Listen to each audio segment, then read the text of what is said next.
I'm Peter Reynolds.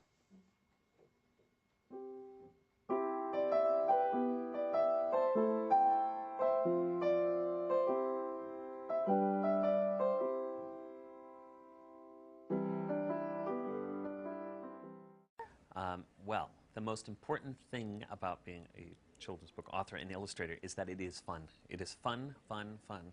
I can't even believe that someone actually pays me to do this. I would be doing it if no one paid me to do it. In fact, that's how I kind of got started, because I started drawing when I was, when I was a little kid, and in, first grade I had a newspaper that I made with my twin brother, Paul.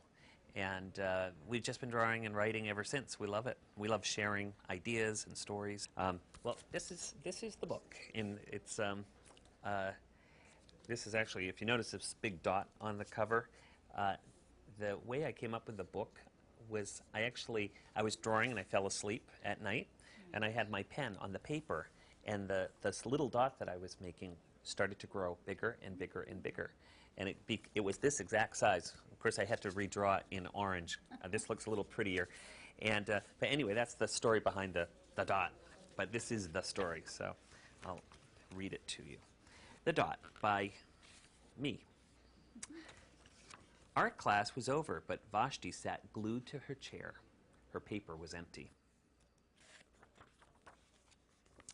Vashti's teacher leaned over the blank paper. "Ah, a polar bear in a snowstorm," she said. "Very funny," said Vashti. "I just can't draw." Her teacher smiled. Just make a mark. See where it takes you." Vashti grabbed a marker and gave the paper a good, strong jab. There. Her teacher picked up the paper and studied it carefully. She pushed the paper toward Vashti and quietly said, "Now, sign it." Vashti thought for a moment. "Well, maybe I can't draw, but I can sign my name." The next week, when Vashti walked into art class, she was surprised to see what was hanging above her teacher's desk. It was the little dot she had drawn, her dot, all framed in swirly gold. I can make a better dot than that." She opened her never-before-used set of watercolors and set to work. Vashti painted and painted. A red dot, a purple dot, a yellow dot, a blue dot. The blue mixed with the yellow, and she discovered that she could make a green dot. Vashti kept experimenting, lots of little dots in many colors.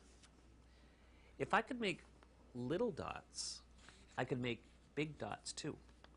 Vashti splashed her colors with a bigger brush on bigger paper to make bigger dots.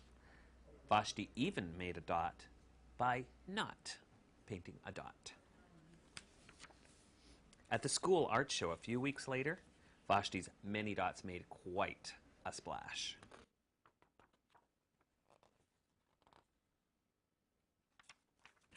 Vashti noticed a little boy gazing up at her. "You're a really great artist. Wish I could draw," he said. "I bet you can," said Vashti. "No, not me. I can't draw a straight line with a ruler." Vashti smiled. She handed the boy a blank sheet of paper. "Show me." The boy's pencil shook as he drew his line. Vashti stared at the boy's squiggle, and then she said, "Sign it." And that is dedicated to Mr. Matson, my 7th grade math teacher who dared me to make my mark. I think I like working with kids probably as much as I like to draw and write. Drawing and writing is really, really fun. Although I'll say this, working with kids isn't really work at all. And sometimes drawing and creating a book is work. So I would say hanging out with kids and grown-up kids too, and getting them to draw and write and feel brave and creative and inspired. That's what brings me the most joy. If I can come to a school and work with kids one-on-one and inspire them to make their own books, make their own artwork, and be proud of their work and to sign it, I think it's really important that kids sign their work. Teachers are trying to encourage kids to be creative, but I think the model really should be that teachers are being creative and making stuff and painting and being brave, showing their work and being proud of it and showing kids that it's actually fun to do. So it's not something a teacher is assigning. It's something that teachers are partaking in with kids. And I am the founder of Fablevision, which is an interactive media company. We develop educational software and media for schools across the country and around the world. Fablevision is a transmedia studio. Of course, fables are teaching stories, so we use story to teach. It's the centerpiece of everything we do, whether it's an iPhone app or a web application. I took some amazing animation courses at Fitchburg State, and that really gave me the foundation to do what I'm doing today at Fablevision. One of our driving missions is to inspire people to create more and consume less. I'm also a New York Times bestselling illustrator and author. I write stories to help people be more creative, to be braver, to make their mark. The Judy Moody series helped open a door for me into the children's book publishing world, and the series has just taken off. There are over 14 million copies in print now in many, many languages, and it is now a feature film. The work that I'm doing at Fablevision is worldwide, but I wanted to really begin to focus my energies on my community, and I opened up a children's bookstore in our hometown. And from there, I founded an organization called the Dedham Square Circle. We launched a $6.1 million project to revitalize our downtown. Like my book, The Dot, the character makes one little dot, and it leads to many amazing things. Fitchburg State led me to be a storyteller, to my children's books, to a feature film, but it also led me to the community and really inspired my mission, which is to help every learner navigate their true potential. When I walk into a classroom, I can tell right away if it's a wonderful classroom, because I see color, I see student work, I see student writing, I see the way the desks are organized. It's not all eyes up front, it's clusters, it's kids being able to talk to each other, work together. Like any profession, having the right tools, it's critical.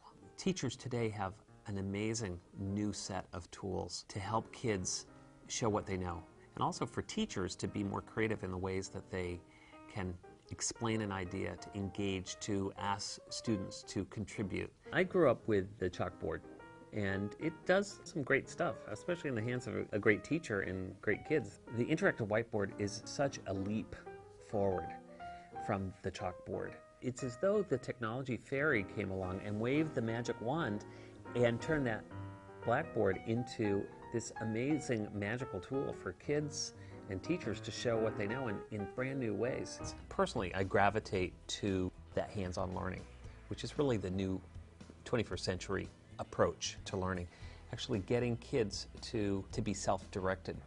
There may be 30 kids in a classroom, but there may be 30 ways to approach that material. The key is to engage kids and to make kids see that this stuff that we're asking them to learn is actually important, and it is meaningful, and it's going to actually help them reach their goal. And we're at the edge of something really tremendous. If you love kids and if you believe in their full potential, now that we have these tools at our fingertips, we can do anything.